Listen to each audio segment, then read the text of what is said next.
I'm Madison Williams. I am 53 years old, and my life seems to fit into a familiar rhythm. I work part-time in the office, run our cozy and busy household, where I live with my husband Peter. We are both 53, and our marriage, which began with an organized meeting lasting no more than an hour, has already crossed the 31-year mark. We were introduced by a mutual friend who was sure that our views on life perfectly coincide. And, as it turned out, he was right. We really get along well and have always found a reliable companion in each other. The only thing that brings a touch of loneliness to our relationship is Peter's work. He is a sailor, works for a shipping company, and is sometimes absent from home for more than a year. I am used to his rare calls from distant ports and to the letters that arrive in our email boxes, sometimes with great delay. I am proud of his important work in logistics, realizing the contribution he makes to the chain linking countries and continents. But in those long months when he is not around, the house, despite its fullness, seems empty to me. Our son has grown up a long time ago and has already become a father himself, and we still live in the family home with Peter's relatives. Until recently, I was the main person who took care of my husband's grandmother. Her quiet but relentless gaze followed my every move, and her kind, sometimes funny advice accompanied me every day. She was a woman with incredible life wisdom.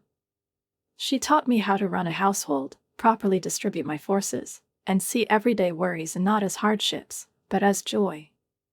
When her condition worsened, I started using my salary to hire a day nurse. But the evenings and nights belonged to me. I fed her, read books, and helped her cope with the pain. It wasn't easy, but I knew that I was doing it for my family and for the memory of her kindness, which became an example for me. When my grandmother passed away, the house was filled with sorrow and memories. Peter said words at her funeral that made many cry. "Madison, thank you for everything. You made it so that our children and great-grandchildren could see her happy." These words were to me like the light of a lighthouse in the fog. I was crying, but inside I felt warm from the realization that my work, my care, had been noticed. However, with her departure, much has changed in the house. My mother-in-law, who used to be able to talk to me for hours, discussing a variety of topics, now coldly turned away whenever I appeared in the room. If she had previously tried to alleviate my hardships with affectionate words, now her behavior has become alienated and even hostile. She deliberately avoided me, didn't invite me to family dinners, and when we crossed paths in the hallway, her gaze was as sharp as a dagger. It was all confusing to me. I couldn't figure out what exactly had changed. Why did the woman I supported in the most difficult times suddenly start avoiding me? Sometimes she pointedly bumped into me, as if by accident, leaving behind a trail of caustic discontent. My surprise quickly turned to disgust when I realized that this was not just an unfortunate accident, but purposeful actions. I wanted to find answers, to understand her motives, but in these cold walls, silence became the only language. Now I'm on the verge of change, feeling like the memories of the days when the house was filled with warmth and laughter are becoming more distant. I need to find the strength to continue. The memories of the day when Adam, my then young son, came running to me with his eyes full of tears, come back to my memory again and again. He was only 5 or 6 years old, but that moment remained etched in his mind like a bright scar. He ran into the room, waving his arms as if trying to force out the words that were hard for him to utter. "Mom," Grandma said, he began, stammering, and I felt my heart tighten. "She said you were bad. That you're cheating on Dad, that Dad hates you." His small face, distorted by pain, was impossible to forget. How could someone I considered my ally strike such a blow? My shock was so intense that I froze for a moment, unable to utter a word. I just hugged my son, trying to calm his shaking body. Later, when Peter returned home after a long flight, he took the side of reason, which seemed to have been lost in our house at that time. He scolded his mother severely, and I felt that his words were not only support, but also a shield protecting me from her ridiculous attacks. However, This episode left a mark on our relationship that could not be erased. Now, years later, such episodes seem to echo back. My mother-in-law, having lost the opportunity to justify her demands by taking care of her grandmother, took a different position, a position of silent but obvious sabotage. Her attacks have become more subtle, but no less devastating. Recently, she invited her friends by hosting a marathon of TV series in the living room. It looked like harmless entertainment, but after they left, the room turned into chaos: candy wrappers, overturned glasses, sticky stains on the table. She just threw me a short, "You're busy anyway, so get out," and went to her room, leaving me with this mess in the midst of preparing dinner. When I finally finished cleaning, already exhausted, and hurried to the kitchen to finish cooking, she walked past and snorted, "Well, what are you digging for? Come on quickly, dinner won't cook itself." But then, when the food was ready, she didn't even sit down at the table, saying that she had eaten enough snacks. Her words, uttered with a slight smile, sounded like a slap in the face. A wave of irritation mixed with fatigue swept over me. Even my son Adam, who came to visit me, noticed her behavior. His quiet, "She says she doesn't like you and that you'd better disappear," cut through the air like a dagger. I hugged Adam, trying to calm his anxiety, and, restraining myself, drove him to the station. His last look, full of concern, seemed to tell me that he didn't want to leave me here, in this environment that overwhelms me day after day. But my strength was running out. The next day, after Adam left, I felt strangely ill. My body seemed to refuse to support me, my limbs became icy, my face became covered with heat, and I felt as if the whole world was spinning around me. The doctors warned that menopause can be a difficult period, but I didn't think it would be so difficult.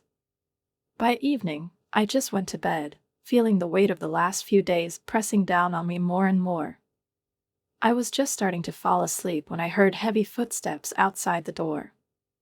Mother-in-law. She entered the room without even bothering to knock, and said with annoyance, "Do you think you can just lie there? No one canceled dinner." Her voice echoed in my head, and despite the pain and weakness, I realized that this moment could no longer be ignored. I needed to change something. I tried to convince myself not to react, but my mother-in-law always found a way to get to me, even in the most difficult moments. After she threw potato crumbs at me, I realized that I had reached the limit of patience.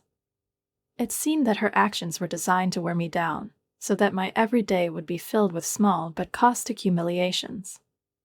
Her attacks were always accompanied by that special mockery that literally raised a wave of rage in me, but I tried to keep my cool. When I started to get ready for my brother's wedding, my mother-in-law did not miss the opportunity to express her displeasure. Her sarcastic remark that it was just a remarriage seemed to stick a needle into my soul. Her words sounded so derogatory, as if everything that happened outside her narrow world was unimportant and unworthy of attention. "Actually, my brother and his partner are getting married for the first time," I replied, trying to keep calm. "This is an important event for our whole family, and I want to be there." The father-in-law, who was sitting opposite, looked up from his plate and nodded curtly. His approval was always terse but sincere, and it became a quiet support for me in a house where my mother-in-law seemed determined to turn every interaction into drama. On the eve of the trip, I spent the whole day in the kitchen, cooking food for the whole week. Soups, casseroles, and dishes that could be warmed up without too much effort were neatly placed on the shelves of the refrigerator. I spent forces on this that I no longer had, but I wanted to be sure that the family would be provided for in my absence. I reported it at dinner. "I've prepared food for the week. Everything is signed and packed. You will only need to warm up," I said, looking at my father-in-law, because I knew that he always appreciated my efforts. "Thank you, Madison. You always take care of us," he said softly, putting down his fork. His words warmed me up, but my mother-in-law did everything to ruin this moment again. "Oh, why are you so worried? It's like we're going to starve without you," she said, sighing loudly. You're being too dramatic. Maybe instead of cooking, it would be better to stay at home and look after everything, as she should." Her words sounded as if my desire to attend the wedding was a whim. I inhaled and exhaled slowly, trying not to respond rudely. But discontent was already growing in my head. Why is my every step, every effort perceived by her as insufficient, unnecessary, or superfluous? Why is it so hard for her to just accept what I'm doing with gratitude? "It's my little brother's wedding," I replied calmly. "I have already prepared everything so that your time will pass comfortably without me. All you need is just to reheat the food." She just grunted, frowning again, and turned away as if the conversation was over for her. But this moment was important to me. I knew that my trip was not just about attending an important family event. It was an opportunity to escape from the clutches of her criticism, at least for a few days, to breathe fresh air and feel like a part of something bigger than her narrow world. As the day of departure approached, I felt more and more a mixture of excitement and anxiety.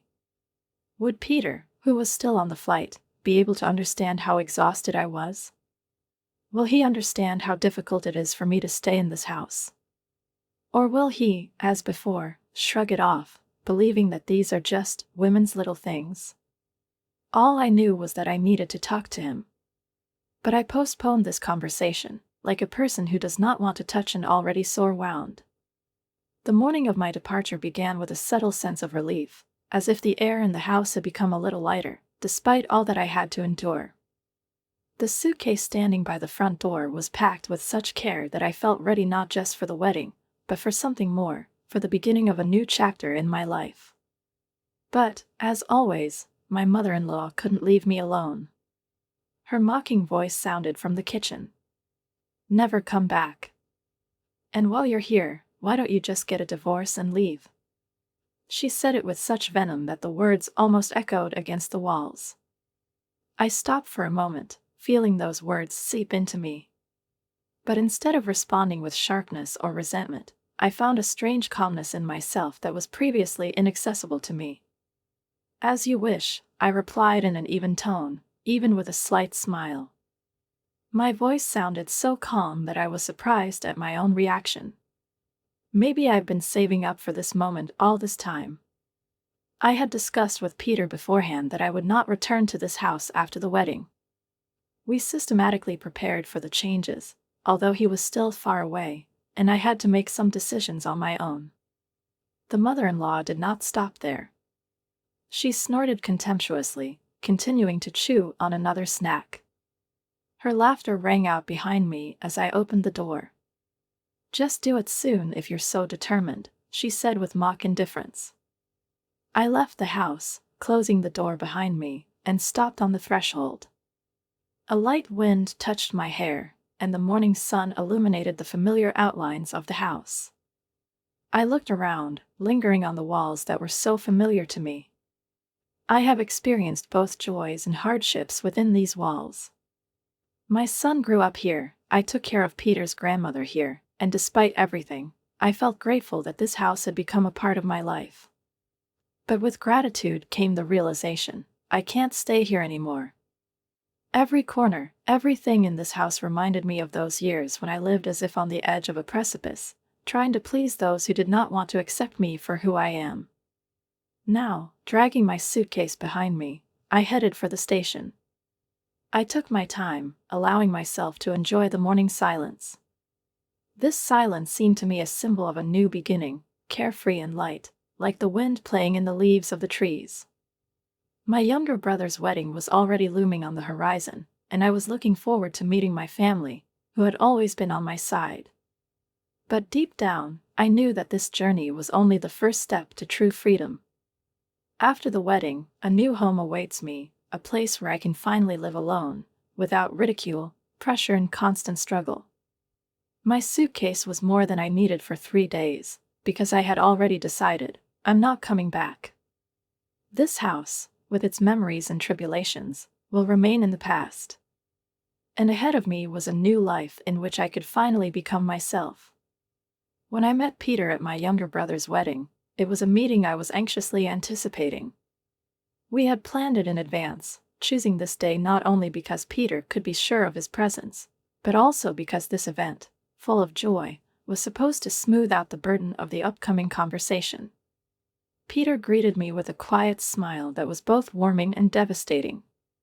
He had an envelope in his hands, which he handed to me, saying, "Yes, I got this for you." I knew what was there. Divorce papers that didn't have our signatures on them yet. This thin envelope was a symbol of the end of 31 years of marriage, too light a burden for such a difficult decision. "We'll sign them when we get back to the hotel," he said, almost apologizing for the words he had uttered. "I hope you don't mind. I have booked a double room." I smiled back, even though the bitterness in my chest was squeezing me so hard that it seemed like I wouldn't be able to breathe. "It's okay," I said. "Let this be our last joint assignment as a couple." Peter nodded. His face seemed calm, but there was an inevitable sadness in his eyes. We weren't going to announce the divorce at the wedding, so as not to overshadow my brother's happiness, but we knew that soon we would have to tell everyone that our story as husband and wife had come to an end. The wedding was held in a joyful atmosphere. I looked at my brother and his young wife, at their happiness, and tried not to let heavy thoughts overshadow the moment. At some point, I felt Peter's hand on my shoulder. He looked at the newlyweds in silence, and his gaze said more than words could express. We both knew that this day was also the beginning of a new stage for us.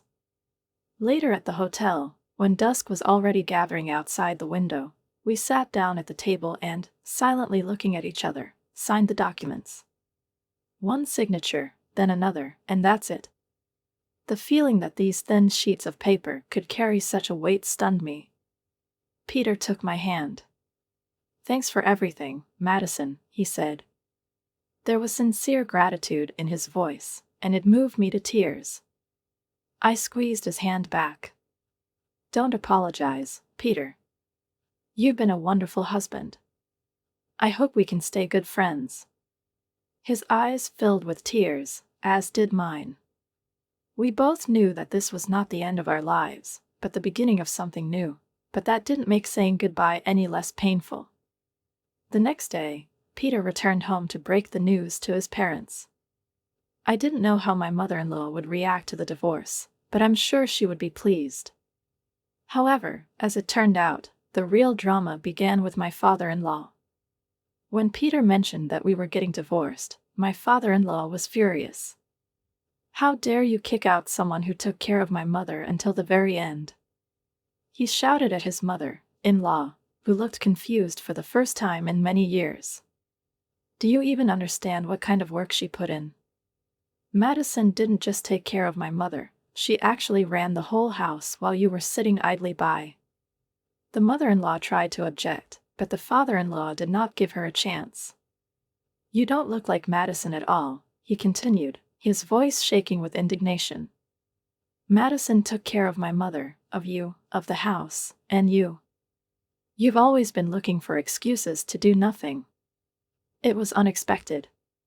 The father-in-law, usually taciturn and reserved, expressed everything he had been saving up for years. His words hit his mother-in-law like a storm, which she clearly did not expect. Her face turned pale, and then blushed. She tried to insert an excuse, but her father-in-law interrupted her. "You've never earned a penny. All expenses for the house were covered by Peter. And all you did was complain. How can you blame Madison? She always put the interests of our family above her own. We've lost her. But you know what? You should have left, not her." These words were the culmination. There was a tense silence in the room. Peter later told me that his father had left home to recover, leaving his mother-in-law in absolute shock. While I was at the hotel, I felt strangely relieved. A new day marked the beginning of a new chapter. Everything that had happened would remain in the past, and ahead of me was a life that I could build anew, without old resentments and shackles. When I found out how events unfolded in the house of my father-in-law and mother-in-law after my departure, I felt a strange mix of emotions. The feeling of relief that I was no longer involved in their drama was intertwined with regret that it was still dragging Peter into a whirlwind of conflicts. My father-in-law, who had remained in the shadow of his domineering wife until now, suddenly showed himself from a completely different side. According to Peter, he was no longer going to tolerate her behavior. Against the background of years of neglect of her duties, her attempts to inflame even more tension in the family became the last straw. My father-in-law seemed to fully realize the contribution I was making to their lives. He was outraged that his wife continued to humiliate me even after I left, and openly expressed his indignation. During one of their arguments, when my mother-in-law started screaming again and accusing me of destroying the family, he interrupted her. "You destroyed this family," he said loudly and with such tension in his voice that his mother-in-law retreated. Madison was the person who kept us all together. She took care of my mother until the very end, took care of the house, cooked, despite her own difficulties. What were you doing? Nothing. You just complained and blamed her for everything.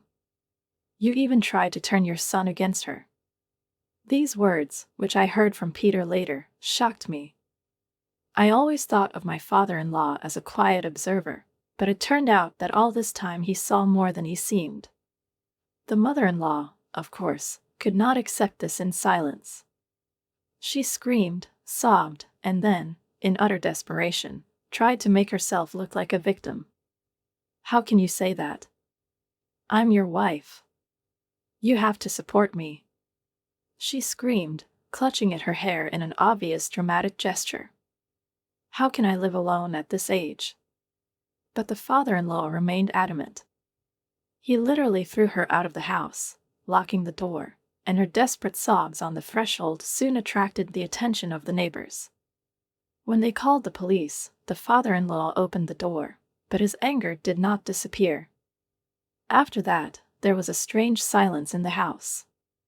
Peter described their coexistence as an icy calm. They did not speak to each other. They avoided even crossing eyes. But the father-in-law, apparently, was not going to stop. He called their daughter, who lived in another city, and demanded that she come for a family meeting. At the meeting, he announced that he intended to divorce. His daughter, however, sided with her mother. Her attempts to justify her mother-in-law and convince her father-in-law to back off only increased the tension. Then Peter decided to come forward with evidence. He told me about everything, about the years of humiliation that I endured, about how his mother lied to him about my behavior, trying to destroy our relationship, about the difficult periods of my menopause, which she ignored, continuing to demand the impossible from me. Peter also provided emails that our son Adam wrote to him as confirmation, recalling how his mother-in-law tried to turn him against me as a child. He wasn't shy about the details, emphasizing how much her behavior was hurting not only me, but our entire family. These revelations came as a shock to everyone. Even the daughter, who initially supported her mother, looked confused. But the father-in-law was most shocked. Up to this point, he could only guess at the scale of her manipulations, but now the full picture appeared before him. "You should have apologized to Madison," he said to his mother-in-law, his voice as cold as ice.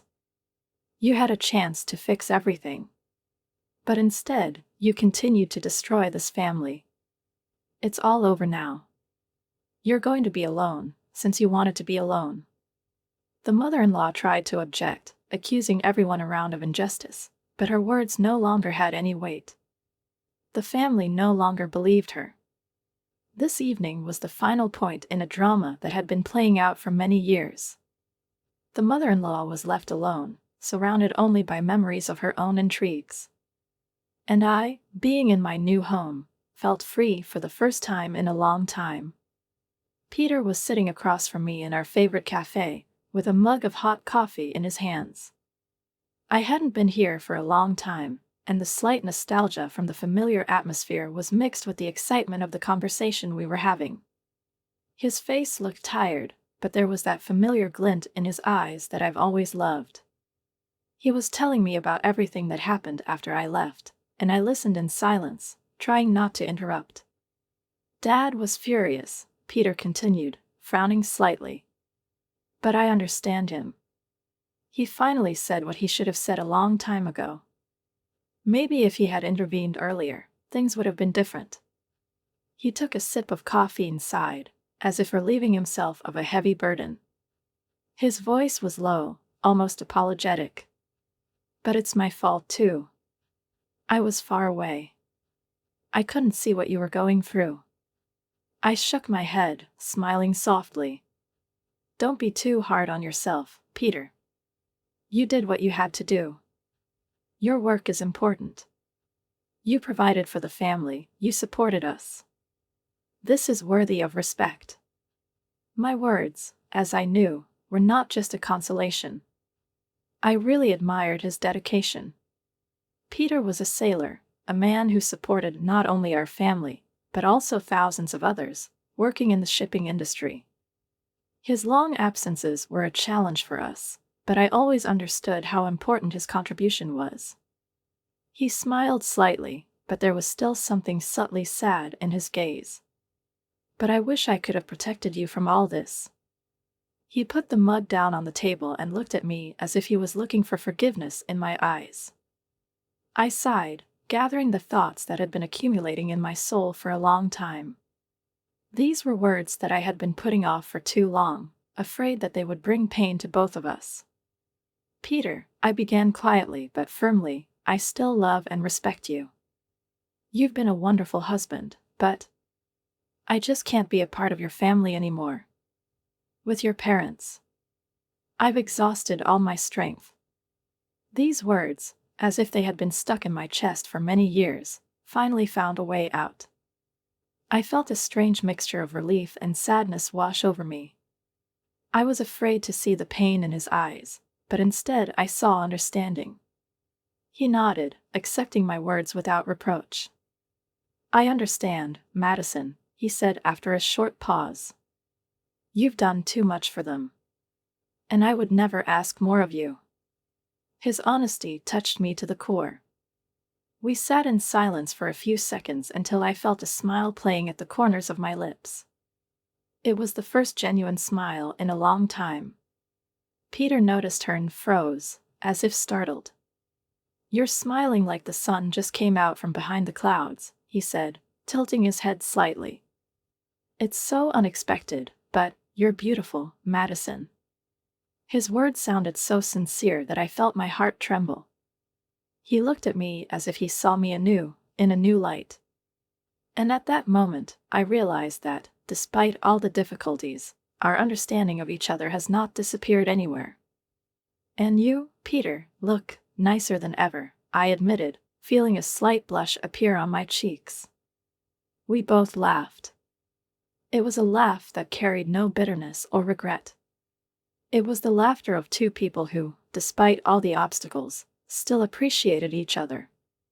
In this cozy cafe, amid the sounds of dishes and the quiet whispers of other customers, we sat like two old friends who knew all each other's secrets. We knew that our paths would be different now, but this bond that once made us a family will never completely disappear. When I met Peter's father at the cafe, it was the beginning of the final act of a drama that had lasted too long. Peter arranged our meeting, realizing that his father needed help to put his life in order. His father, as always, was confident, but in his manner of speaking and behavior it was felt that he was deeply shaken by the events of recent weeks. We started with a light conversation about the weather and ordinary things, but I decided to quickly get to the main point. Peter said you were thinking of getting a divorce. It's not an easy decision, but maybe it's the right one. You are still young at heart and full of strength, but life is too short to tolerate such an attitude. If you decide, I am ready to support you. I will help if you need care or help in your last years. I said it in such a tone that my words sounded more like an offer of friendship rather than pressure. His face lit up, as if I had lifted an invisible weight from him. He knew that Peter's sister lived far away, and Peter himself, although a caring son, could not spend much time at home because of his work. The prospect of loneliness didn't seem so frightening to him anymore. Of course I'll break up with her, he said, nodding. She made too many mistakes. But maybe divorce is really better. It will be more honest for everyone. Peter, who was sitting next to me, looked restrained, but I could feel that he was experiencing mixed emotions inside. His father had always been a man of action, and once he made a decision, he acted quickly, sometimes even too hastily. I nodded, grinning a little. You think through everything to the smallest detail. It's impressive. He smiled, pleased, and immediately got up to get busy. I suggested that he contact the lawyer I consulted about my divorce to help settle the legal aspects. This turned out to be a useful solution. The process started right after that. 2 weeks later, I returned to the house that had once been mine. That was the last time I had to cross his threshold. I had to pick up things that I couldn't take with me before: books, photo albums, clothes, bed linen, and furniture bought with my salary. These items were a part of my life filled with memories, joy, and pain. When I entered the house, he seemed different, as if he had lost his soul. Now it was just the house of my former relatives. My mother-in-law was there. She saw me and turned pale, as if she hadn't expected me to appear. Her eyes darted around while I was packing, but I didn't pay attention to her. Suddenly she took a step towards me and then knelt down. It was so unexpected that I froze. Madison, she began, her voice trembling. I'm sorry. I've done a lot of bad things. But please don't leave us. Her face looked haggard, as if she finally realized that she had destroyed everything that could be destroyed. But I knew that these apologies came too late. Years of humiliation and manipulation could not be erased in a few minutes. I looked down at her, feeling anger, sadness, and regret mingle. It was something like a victory, but it didn't seem sweet. My mother-in-law continued to apologize, sobbing and clutching at the hem of my clothes, but I remained calm. Forgiving is one thing, but going back to the old life is another, I said quietly. I'm sorry, but I can't change what has already happened. I carefully freed the cloth from her hands, picked up my things and headed for the exit. This time I left for good, leaving behind not only this house, but all the pain that was associated with it. My mother-in-law, still hoping for a miracle, tried to convince me to come back when I was finishing packing my things. Her voice was trembling with despair, and insults disguised as apologies kept slipping through it. Madison, please forgive me, I'm begging you. It was all just a joke. Please come back. Convince your husband to stay. She continued to speak, her words sounding almost mechanical, as if she didn't believe what she was saying. I silently ignored her, focused on my task. My hands methodically put the last things in the box: books, photo albums, old drawings of Adam that I had been saving since his childhood. But her despair was quickly replaced by her usual anger. This woman! She screamed, jumping to her feet abruptly.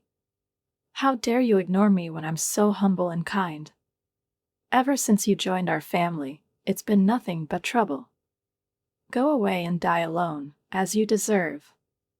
Her voice was getting louder and her words were getting more caustic. I continued to work in silence, but I felt everything shrink inside. I was prepared for her outbursts, but I was still surprised how far she could go. Suddenly she lunged at the box of things, and I instinctively stepped back. The box tipped over, and neatly folded clothes scattered on the floor. Without stopping, she began to stomp on it, as if it were me and not harmless things. That's enough. Peter's firm voice rang out. He stepped forward, and his mother froze in place, as if from a blow. She did not expect such a tone from her son, who was always restrained and compliant. His gaze was stern and his voice was strained. I put my hand on his shoulder, stopping him. Lifting my head, I turned to my mother-in-law with a cold, impassive expression on my face. I'm not your sister-in-law anymore, I said slowly, trying to make every word reach her. And you're not my mother-in-law anymore. Our relationship is completely over. Thanks for nothing." I quickly bent down, gathered up my clothes, and randomly stuffed them back into the box. My neatness no longer mattered. Picking up the box, I took one last look at this woman, now lost and torn apart by her own anger. "Don't touch my things, stranger," I added with quiet determination. "Goodbye." I left the room without looking back. For the first time in years, I felt like I was in control of my life now. Her screams came from behind the closed door, but they no longer had any power over me. A month later, I heard news about her life. After the divorce, the mother-in-law was forced to leave the house, which now belonged to her ex-husband. She was allocated a small amount of money, which was barely enough for a modest apartment and basic needs. Peter said that she rarely leaves the house, spending her days alone, eating cheap snacks and wearing old clothes instead of pajamas. "She looks different," he said when he visited her one day. "It's like her life has stopped. She mourns everything she has lost, but she still does not understand that it is her own fault." These words, although they were said without malice, did not cause me either pity or satisfaction. It was the result of her choice, her actions. Years of neglect and malice had finally turned against her. My life gradually got better. I was setting up my new home, regaining my lost sense of joy and tranquility. Sometimes I caught myself thinking about my mother-in-law, but I quickly banished these thoughts. Her regrets came too late to make any difference. It has been 5 years since I finally left my former family's home. These years have been a period of silence and reinvention for me, and I have finally learned to enjoy a life that belongs only to me. I found a cozy apartment 25 minutes away from my former father-in-law's house. The place turned out to be perfect, bright, with large windows that let in warm sunlight, and most importantly, pets are welcome here. My cat, a fluffy black lump named Leo, has become a constant companion for me. His quiet purring and funny antics filled the house with peace and joy. Life had acquired a measured rhythm, but she was not alone. I keep in touch with my former father-in-law. I come once a week to cook for him. Our relationship has become much warmer since the divorce. We could talk calmly without looking back at the past, and in these meetings I found a kind of solace. His sincere respect for me and recognition of my role in their family warmed me up. On the other hand, my ex-sister-in-law, who lives in another city, always looked awkward when meeting. Her gaze often slipped away, and I guessed that it was difficult for her to come to terms with how much I was still present in the lives of her father and brother. As for Peter, our relationship has taken a completely unexpected turn. After many years of marriage, which was more of a partnership than a romance, we began to rediscover each other.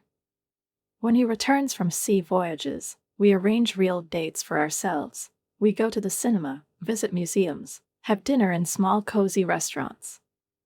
It all seems almost new, fresh, as if we are just starting to meet. Our phone conversations and messages have become informal, filled with laughter and an ease that was previously unfamiliar to us. Adam, our son, laughs, calling our divorce fake, and jokes that Peter and I just decided to become lovers. This remark always makes us smile, but deep down I understand that there is some truth in his words. After all, we really have never been lovers in the classical sense.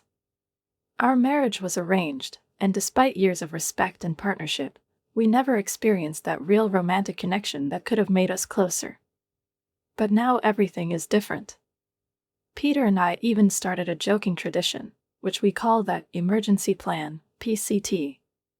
We agreed that if circumstances change, for example, his mother passes away, moves in with her sister, or is placed in an institution, then we will officially reunite. This idea, although it sounds strange, gives us hope. Peter is sure that this will happen sooner or later. There is already talk of his sister taking his mother to herself or arranging for her to go to a specialized home. Perhaps our reunion is just around the corner. Sometimes I think it's amazing, After more than 31 years of marriage, now, closer to our 55 years, we are experiencing something new. I'm a little embarrassed to realize this, but I feel excitement and joy at the thought that we still have a chance at true love. Peter is a man I have always respected and deeply cared for. I see him differently now, as a man with whom I can build a relationship not out of a sense of duty, but out of a real desire. Everything that happens seems to be a distant echo of the past. Now there is a road in front of me leading to new, exciting moments that I am ready to face with an open heart.